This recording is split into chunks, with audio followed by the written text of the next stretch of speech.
오늘 우리에게 주신 하나님 말씀의 제목은 진짜 기뻐할 일, 진짜 기뻐할 일입니다. 저는 개인적으로 항상 기억에 남는 그 전도 세미나, 여러분 교회 일하는 사람들 중에 전도 세미나는 아마 대부분 참석을 해보지 않았을까 생각하는데요. 저 역시도 마찬가지입니다. 사역하면서 전도 세미나를 여러 군데 또 유명하다라고 하는 그런 전도 집회 이런 데에 많이 참석을 해봤겠죠. 근데 정말 그 오랜 시간을 두고 제 마음에서 절대로 지워지지 않는 한 그 실제 있었던 이야기가 있습니다. 어느 교회에 유명한 전도왕이 있었습니다. 전도의 열매가 정말 많았지만은요, 그분은 자신이 그 마음에 품은 분들을 항상 그 조그마한 수첩에 이름을 적고 또 그분들의 또 개인적인 기도 제목을 적고 이렇게 해서 수시로 그 수첩을 보면서 이제 기도를 하고 또 기도를 했다는 거죠. 대부분 주변 사람들이었기 때문에 그들의 그 상황을 이제 기도 속에 품고 가면서 그들을 위해서 늘 기도하는 그런 어떤 기도에 대한 이야기도 같이 이제 이렇게 와서 참 도움이 되었습니다. 왜냐하면은 저도 그 당시에 제 친구들을 위해서 항상 기도에 제 친구들을 빼지 않고 기도하고 있었거든요. 그분은 평생을 그렇게 기도와 전도의 삶을 살았다고 합니다. 그러니 당연히 그 전도의 열매가 많을 수밖에 없죠. 그분이 기도한 분들 중에는요, 기도한 지 얼마 안 됐는데 그냥 결심하고 교회에 나와서 예수님 영접하고 성도의 삶을 살아가는 진짜 알토란 같은 그런 그 열매가 되는 분들도 있었지만은요, 청년 때부터 이제 평생을 두고 기도한 분들도 있었다는 겁니다. 그 말은 뭐냐면 평생을 기도했는데 됐단 말이에요, 안 됐단 말이에요? 안 되더란 말이에요. 아직 안 됐단 말이에요. 그분의 가장 간절한 기도 제목이 하나 있습니다. 그게 뭐냐면요, 어릴 때부터, 그러니까 소위 말하는 중마고우죠. 어릴 때부터 친구였던 분이라고 합니다. 나올 듯 하면서 말장난으로 일관하며, 여러분 혹시 그거 겪어보셨습니까? 저는 친한 친구 녀석들에게 그런 말들을 많이 들어봤기 때문에 친구 사이다 보니까 아무개야 교회 가자. 이제는 교회 가자. 내가 너 위해서 기도하고 있어. 교회 가자. 예수 믿어야 돼. 너 같은 애가, 너 같은 좋은 성정을 가진 애가 교회 가면 정말 신앙생활 잘할 것 같아. 여러분 정말 진심으로 했던 말인데 이 친구는 어떻게 해요, 여러분? 아직 그런 마음의 준비도 안 됐거니와 마음이 내키지 않는 거예요. 그래서 어떻게 하냐면 어떤 때는 딱 잘라 말했다가 어떤 때는 빙빙 돌려서 말장난으로 그냥 이렇게 하다가 그러는 겁니다. 나올 듯 하면서 말장난으로 일관하며 그 친구는 교회에 나오질 않았고, 그렇게 전도왕의 그 평생의 기도의 제목이 되었더라라는 얘기입니다. 그렇게 이제 나이가 들어가서 전도왕으로 알려진 이분이요, 그만 암에 걸렸습니다. 오래된 이야기입니다. 그래서 지금은 의술이 이렇게 발달돼서 웬만한 이 암을 다 고쳐버리지만 그 당시만 해도 암에 걸리면 이제 세상을 이제 하직하는 준비를 해야 된다라고 하는 그런 때였던가 봅니다. 이제 얼마 남지 않은 삶을 정리하는 중에 조용히 이제 그 친구를 만나고 싶다 해서 연락을 해 친구를 만나게 되었습니다. 친구를 불렀습니다. 말기암으로 죽어가면서 병상에 누워있는 그 친구를 보는 믿지 않는 그 친구는 이제 딱하다는 듯이, 왜요? 예수님 잘 믿는다면서 왜 암에 걸리냐, 그런 마음인 거죠. 여러분 우리 강호사님 너무 잘 아실 것 같은데, 암 믿는 사람들은 그렇습니다. 전도한 사람들은요, 암도 걸리면 안 돼요. 손해도 보면 안 되고요, 힘들어하는 말도 안 돼. 심지어는 이렇게 더운 날도요, 땀도 흘리면 안 돼. 예수 믿으면서 왜 땀을 흘리냐? 그러니 이제 평생을 전도하고 그렇게 교회에 충성했는데 암에 걸려서 바짝 마른 채 죽어가는 이 친구를 보는 그 믿지 않는 그 친구가 딱한 눈으로 쳐다봅니다. 여러분, 근데 이제 삶의 마지막 종착역에 도달한 이 전도왕도요, 그 친구를 보는 마음이 어떻겠습니까? 진심으로 말합니다. 그의 평생의 소원을 마지막으로 이 친구에게 이야기합니다. 친구야, 나는 이제 천국으로 가는데 너를 천국에서 만나지 못하는 것이 나는 제일 슬프다. 그리고 이제 얼마 뒤에 전도왕은 세상을 떠납니다. 친구의 장례를 마치고 남은 이 불신자 친구는 깊은 고민에 빠집니다. 그리고 그는 교회에 나와 예수님 영접하고 남은 인생을 신앙인으로 살았다라고 하는 이야기입니다. 여러분, 이게 전도를 독려하기 위해서 사람들이, 성도들에게 이렇게 소설 같은 이야기를 하는 게 아니에요. 저는 그거 확실히 압니다. 왜요? 왜냐하면 사역을 하면서 실제 이 사례들을 저는 여러 케이스를 봤기 때문입니다. 자, 한번 따라할까요? 하나님의 소원은 우리가 예수 그리스도 안에서 복음 전도에 열매를 맺는 성도가 되는 것이다. 시작. 하나님의 소원은 우리가 예수 그리스도 안에서 복음 전도의 열매를 맺는 성도가 되는 것이다. 할렐루야. 복음 전도에 많은 열매를 맺어서 하나님을 기쁘시게 해드리는 많은 상급받을 상급이 충만한 성도 되시기를 축복합니다. 하나님을 믿는 그 믿음의 가치가 지금처럼 이렇게 땅에 떨어진 때가 또 있었을까? 전 세계적으로, 아니요, 우리나라만 볼 때에도 그렇단 말입니다. 그뿐인가요? 코로나로 인해서 수많은 잃은 양이 이렇게 많은 때가 있었을까? 이런 때에 복음을 전하고 길 잃은 이들을 다시 예수님께로 인도하는 많은 열매를 맺는 성도 되시기를 예수 그리스도의 이름으로 축복합니다.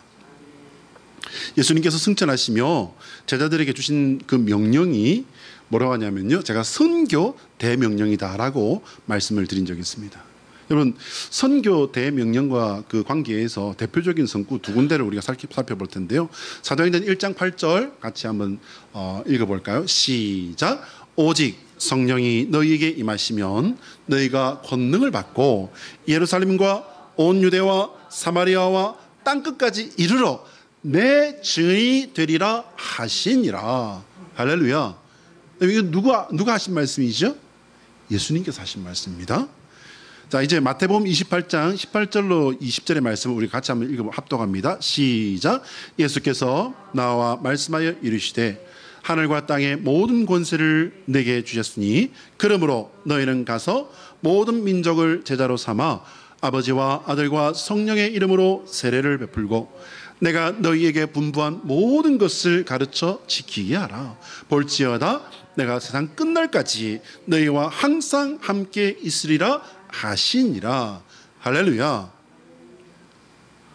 오늘 본문에 예수님께서는요, 유대 지역의 도시들에 대해서 아주 무시무시한 책망을 하시는 말씀을 하십니다. 앞에 지도가 뜰 겁니다. 고라신과 베세다라고 하는 도시와 두로와 시돈이라고 하는 이 두 도시를 이렇게 엇대어서 그 말씀을 하십니다. 빨간 박스에 있는 그 두로와 그 시돈이라고 하는 저곳은요, 이스라엘에서 북서쪽입니다. 그러니까 우리나라로 치면은 뭐 강화나 백령도 이 정도 위치쯤 될 것 같아요. 그러니까 북쪽에서도 이렇게 서쪽으로 쭉 올라가야 됩니다. 다른 민족들이 사는 곳이라 할 수 있죠. 이방 도시입니다. 그런데 여러분, 저곳은 굉장히 발달되고 문물이 발달되고 그리고 무역이 발달된 곳이었어요. 그러니 돈이 많이 돌면 자연히 뭐가 많이 모이게 돼 있다? 사람이 많이 모이게 됐어요. 여러 나라, 여러 민족, 여러 족속들이 모이다 보니까 그곳에는요, 그냥 다문화가 된 거예요. 다민족 사회가 된 거예요. 그러다 보니 그 각자가 섬기던 그 신들이 와서 모이니까 얼마나 많은 신들이 바글바글 했겠습니까? 돈은 많아요. 타락했습니다. 쾌락을 추구합니다. 그런데 여기에 이제 하나님만 참 신이십니다. 하나님만 섬겨야 합니다. 그럼 어떻게 합니까? 너가만 신이냐?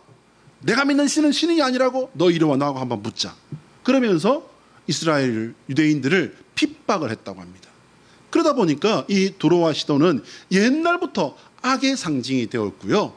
그리고 이제 예수님 오시기 한 4세기 전에 이미 이곳은요, 패망했다라고 이렇게 역사가 기록하고 있습니다. 그런데 그렇게 악한 곳들보다 여러분 보시기 바랍니다. 갈릴리 지역을 중심으로 해서 이제 고라신과 베세다라고 하는 이곳을 저 악한 사람들보다 더 악하다고 얘기한 거예요. 예수님께서 누구를요? 택한 백성인 이스라엘 유대 백성들을 갖다가 저렇게 나쁜 짓을 했던 이방인들보다 더 나쁘다고 말을 한 거라니까요. 더 큰 벌을 받을 거라고 말씀하신 거예요. 어떻게 된 걸까요, 여러분? 우리말로 굳이 풀어서 표현을 하자면요, 망할 것들이라고 말씀하신 겁니다. 그런데 이 두로와 시돈을 망할 것들이라고 말씀을 하셨는데, 그런데 이 택한 백성의 땅 고라신과 벳세다를요 더 망할 거야 라고 말씀하신 겁니다. 왜냐하면 고라신과 벳세다는요 예수님께서 각별히 관심을 갖고 활동을 하고 전도를 하신 곳이라는 겁니다. 14절 말씀해 보면 심판 때에 두로와 시돈이 너희보다 견디기 쉬우리라 말씀하십니다. 공을 들였는데 뜻대로 되지 않아서 인간적으로 화가 나서 하신 말씀일까? 그렇지는 않습니다. 예수님께서는 폐역한 도시보다 더 큰 심판을 당하게 될 사실을 말씀하신 거예요. 왜냐하면 예수님께서 전하신 그 복음을 직접 받고도 변하지 않았기 때문입니다. 이 말씀은요, 예수님께서 직접 전하신 그 복음의 역사를 받고 변했다가 다시 돌아간 사람도 똑같이 우리가 들어야 될 말씀입니다. 아까 제가 말씀드렸죠, 여러분. 코로나 핑계로 해서 교회를 떠난 많은 가난한 성도들이 있습니다. 안 나가 성도들이. 여러분, 이분들 그냥 방치하시면, 내 주변에 그런 사람이 있는데 보면서 그냥 두시면은요, 여러분, 나도 하나님께 책망 받을 부분은 그 부분이 되는 겁니다. 기억하셔야 됩니다.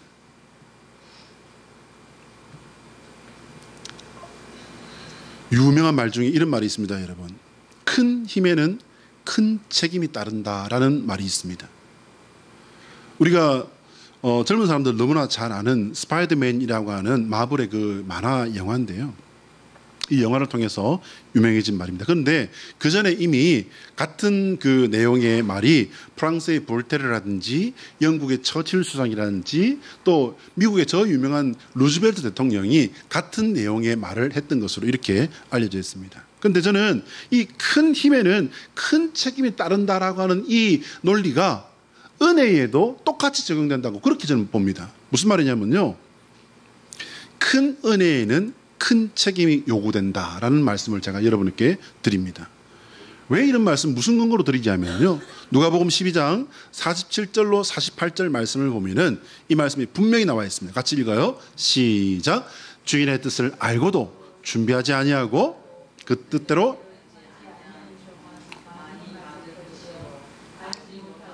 맞을 일을 행할 종은 적게 맞으리라. 무릇 많이 받은 자에게는 많이 요구할 것이요 많이 맡은 자에게는 많이 달라 할 것이니라. 할렐루야. 여러분, 고라신과 벳세다 그들은요 선민의식에 사로잡힌 사람들이었어요. 맞는 말이지 사실은. 택함받은 백성 맞잖아요. 근데 예수님께서 직접 기사와 표적을 행하시면서 복음을 전하셨습니다. 하나님의 나라가 가까웠다, 도래했다 라고 선포하시는데 네가 뭔데? 이러고 만 거예요. 왜? 우리가 생각하는 메시아 너 아니잖아, 너 아니거든 이라는 거죠. 기사와 표적을 행하셨어요. 그리고 사두개인과 바리새인들도 꼼짝 못하는 진짜 말씀의 엑기스, 정확한 말씀을 선포하셨어요. 그럼에도 불구하고 그들은 예수님을 무시했습니다. 오늘 우리 성도들이 가장 눈여겨보고 도전받고 경고를 받아야 될 부분도 바로 이 부분이에요, 여러분. 우리 은혜 받았습니다. 네. 수많은, 제가 아까도 말씀드렸습니다만은 세미나, 전도 세미나, 부흥회 많이 했습니다.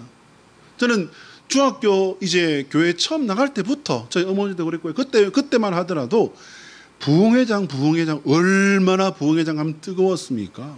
찬송만 2시간 넘게 하잖아요. 자리나 어디 변변하게 있었나요? 어디? 장의자에 궁뎅이가 옆구리가 아플 만큼 빡빡하게 껴앉아가지고서 3시간, 4시간을 예배를 드리고 찬송을 부르고 말씀을 듣고 그렇지 않았습니까? 그렇게 하기를 며칠을 했죠? 일주일씩. 그전에는 이것도 길다 했더니 옛날에는 2주씩 했다고 그렇게 이야기를 하면서 지금은 짧아진 거야. 그 말 듣고 제가 입을 딱 벌렸던 그런 기억이 있습니다. 여러분, 그렇게 은혜 받았는데 지금 우리가 어떻게 살고 있습니까? 지금 우리가 어떻게 예배드리고 있습니까? 사랑하는 여러분, 그 사람들이 어찌 되었건, 내가 옛날에는 얼마나 뜨거웠건, 그것은요, 지난 일이니까요. 지금, 여러분, 우리가 구원을 언제 믿음으로 구원받아요? 언제 믿음으로? 옛날 내가 뜨거웠던, 기도만 하면 기도 응답받고 기도만 하면 알게 되고 보여줘버리고 그때 그 기도, 그 믿음으로 구원받습니까? 내가 나중에는 열심히 할 거니까 그 믿음으로 구원받나요? 아니에요, 여러분. 늘 말씀드립니다. 우리가 구원받는 그 구원은요, 지금의 믿음으로 구원받는 줄 믿으시기 바랍니다.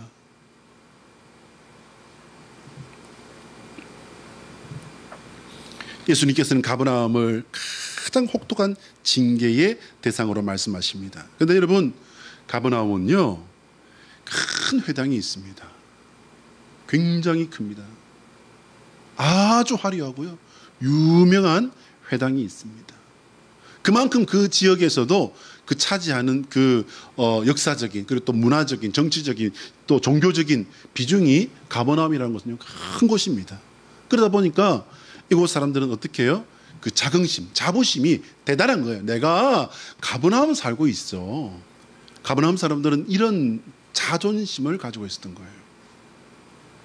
가버나움이라는 것은요, 예수님께서 사역의 중심지처럼 이렇게 사용하셨던 곳입니다. 이곳에서 베드로, 안드레, 요한이라고 하는 예수님의 그 12 중에 3명이나 되는 제자를 이곳에서 부르셨습니다. 예수님께서 이곳에서 친히 많은 이적과 기적과 가르침을 베푸셨습니다. 그럼에도 이들은요, 예수님의 말씀 받아들이지 않습니다. 왜요? 우리가 지금 여기 지금 이렇게 회당이 있고 유명한 사람들이 있고 여기에 아주 그냥 떵떵거리는 유명한 사람들이 있어. 우리 말씀 많이 듣고 있어. 그대의 말씀 좋네. 아유, 좋네. 젊은 사람이 대단하네. 라고 하면서도 어떻게 해요? 예수님께서 전하시는 말씀에 굴복하지 않는 거예요. 받아들이지 않는 겁니다.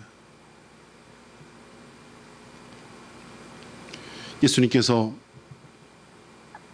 가버나움을 향해서 하신 말씀은요, 굉장히 중요합니다. 가버나움의 이 높아진 것을 교만이라고 지적해 버리십니다. 15절 말씀입니다. 그러나 예수님의 말씀에서 진짜 무시무시한 점은요, 가버나움이 종교적으로 수준이 높고 문화적으로 수준이 높았음에도 불구하고 결코 높아지지 못할 것을 말씀하십니다. 왜? 하나님께서 인정하실 수 없다라는 말씀이지요. 그리고 그들이 낮아지는데 어디까지 낮아진다 말씀하셨냐면요, 지옥, 어디요? 음부를 하데스라고 합니다. 그러니까 지옥의 모델하우스라고 제가 말씀드린 바가 있는데요, 특별히 헬라어에는 이 하데스라고 하는 단어를 썼는데요, 이 하데스는 어떤 곳이냐면요, 무신론자들이 가는 곳이에요. 여러분, 이거 굉장히 중요합니다. 가버나움 사람들이 가지고 있는 그 자존심, 자긍심, 이게 어떤 건데, 예수님께서 하신 말씀이 뭐라고요? 신이 없는 자들, 무신론자들이 가는 곳에 너희들 모두가 가게 된다는 거예요. 이거 여러분 굉장히 중요한 겁니다. 예수님께서 천국 복음을 전하기 위해 파송하셨던 70인의 그 제자들이 이제 돌아옵니다. 여러분, 이 문장을 읽어보면요, 파송되었던 제자들이 얼마나 고무되었는지 흥분 상태였다라고까지 이렇게 느껴질 만큼, 그게 막 그냥 느껴질 정도예요. 흥분감을 감추지 못한 상태로 돌아와서 사역 보고를 합니다. 17절인데요. 주여, 주의 이름이면 귀신들도 우리에게 항복하더이다 라는 거예요. 여러분, 이 말씀을 잘 읽어보시고 곱씹어 보셔야 됩니다. 귀신들은요, 예수님이 누구신지 알아요. 왜? 영적인 존재들인데 그걸 모를 리가 없지요. 알고 있습니다. 그렇기 때문에 예수님의 이름 앞에 그것들은 물러갈 수밖에 없습니다. 할렐루야. 그런데 제자들의 그 보고한 말 속에 위험한 부분이 벌써 틈타 있다는 사실 여러분 혹시 캐치하셨습니까? 우리에게 항복하더이다 라는 거예요. 맞아요. 사실 맞습니다. 액면 그대로 예수님의 영광이 드러난 선교 보고이면 얼마나 좋았겠습니까? 예수님의 제자들은요, 단순히 흥분만 상태가 아니고 높아져 있었던 상태를 여러분 놓치지 마십시오. 실컷 충성 사역하고 마지막에 실족해서 모두 쏟아버리는 것이 이것 때문이에요. 우리에게 항복하도이다. 예수님의 거룩한 이름 앞에 병이 낫고 귀신이 떠나갑니다. 그런데 그 거룩한 사역에 쓰임받은 종들이 시간이 가면서 주객이 전도돼 버리더라는 거예요. 여러분, 주객이 전도된다는 말이 뭡니까? 주인과 객이 뒤바뀌어 버린단 말이잖아요. 여러분, 이게 될 법이나 한 말인가 말입니다. 그러나 사실 저는 이렇게 신학교를 다니면서 그리고 또 그 이후에 사역지를 이렇게 좀 하면 사역을 하면서 평생을 사역을 했지 않습니까? 저는 이 사역 현장에서 이런 모습들을 너무 많이 봤습니다. 뒤집어져 버리는 거예요. 여러분, 신발 뒤집어 신으면 편해요? 불편해요? 당연히 불편하잖아요. 옷을 거꾸로 입으면요, 처음엔 몰랐다가 여러분 옷 거꾸로 입어보신 적 있습니까? 없으시구나. 있으시다고요? 저도 사실 있었어요. 옷을 거꾸로 입고는 어딜 가셨냐면요, 여러분, 남포동을 옷을 거꾸로 입고, 저희 집 사람은 저 양반이 언제 저런 총각대 진짜요, 진짜. 옷을 거꾸로 입었는데 남포동을 다 이제 저기 하고 집에 들어갔을 때 옷을 벗으려면 옷이 거꾸로인 거예요. 회사에서 이제 퇴근하면서 근무복에서 이제 퇴근하면서 내 옷을 갈아입으면서 거꾸로 입은 거야. 그리고는 남포동에서 만나가지고 차도 마시고 친구들하고 놀다가 저녁에 이제 집에 들어갔는데 옷을 벗으면서 보니까 옷을 거꾸로 입었네. 내 친구들도 몰랐던 거예요. 누군가는 봤겠지. 옷을 거꾸로 입어도 신발을 거꾸로 바꿔 신어도 불편하게 짝이 없고 부끄러울 수밖에 없는데, 하나님의 자리에 내가 올라가고도 부끄러운 줄도 모르고 무서운 줄도 모르는 게 평생 사역했다라고 하는 사람들이에요. 정말 가슴 아픈 일인데 저는 많이 봤습니다.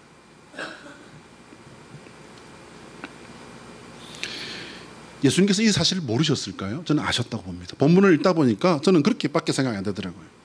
예수님께서는 제자들의 문제를 곧바로 지적하지 않으십니다.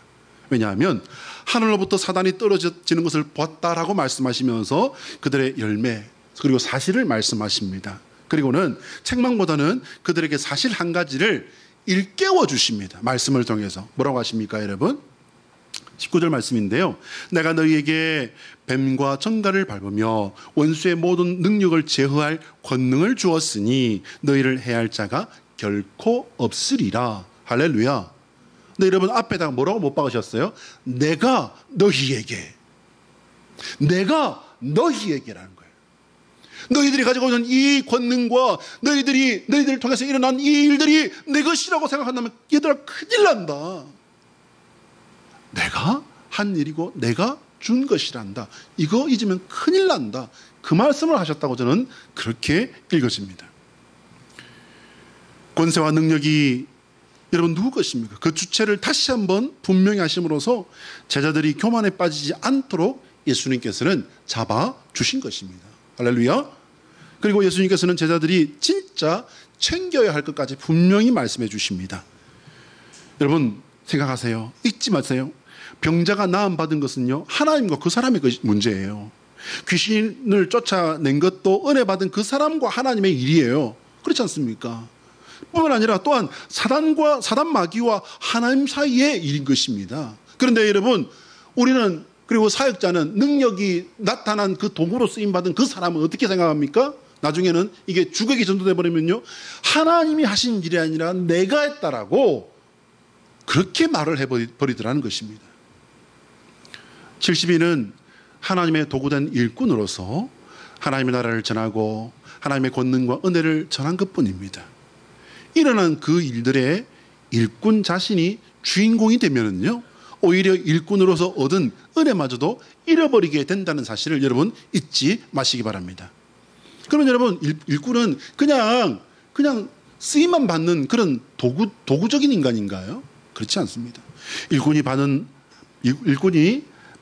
그리고 받은 은혜만 해도요, 결코 적다 할 수 없습니다. 제가 간단히 정리해 봤는데, 첫 번째, 하나님께 택함받은 은혜가 있어요. 여러분, 이거보다 더 큰 거 있습니까? 없습니다. 그뿐 아니에요. 하나님의 일에 쓰임받은 은혜가 있어요. 하나님의 일에 쓰임받은, 여러분, 이게 얼마나 큰지 모르시겠습니까? 지금 대통령이 있고 대통령을 중심으로 해서 장관들이 있습니다. 장관들을 중심으로 해서 각 부서의 공무원들, 고위공무원들, 그 고위공무원들과 함께 일하는 그 밑에 공무원들, 또 그 공무원들과 일하는 또 사업체들, 여러분, 그 사람들이 가지고 있는 그 생각들이 어떤 거겠습니까? 아이씨, 내가 대통령하고 일을 하고 있어. 바빠 죽겠는데 진짜 정말 귀찮네. 이렇게 생각할까요? 그렇지 않을걸요? 야, 내가 지금 누구랑 일하고 있는지 아니? 내가 비밀이라서 말은 못하는데 이것만 말해줄게. VIP하고 일하고 있어. 그거까지만 내가 이야기해 주마.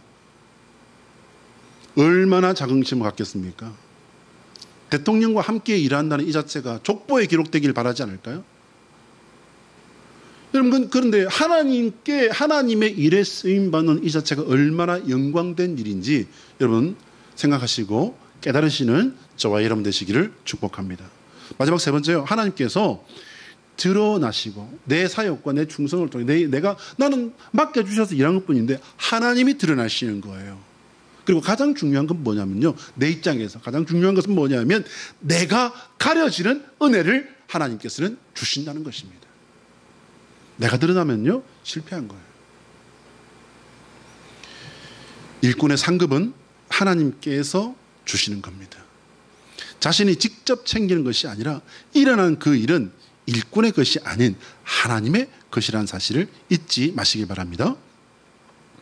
예수님께서는 여기에 대해서 가장 큰 은혜를 말씀하십니다.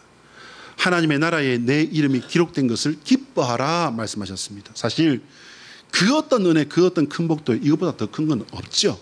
마태복음 16장 26절 우리 같이 읽습니다. 앞에 뜹니다. 시작. 사람이 만일 온 천하를 얻고도 사람이 무엇을 주고 제 목숨과 바꾸겠느냐. 사랑하는 여러분, 100억짜리 로또가 당첨됐어요. 근데 그거 당첨되고 그 자리에서 로또다! 죽었어요. 얻은 거예요? 잃은 거예요? 잃은 거 아닙니까?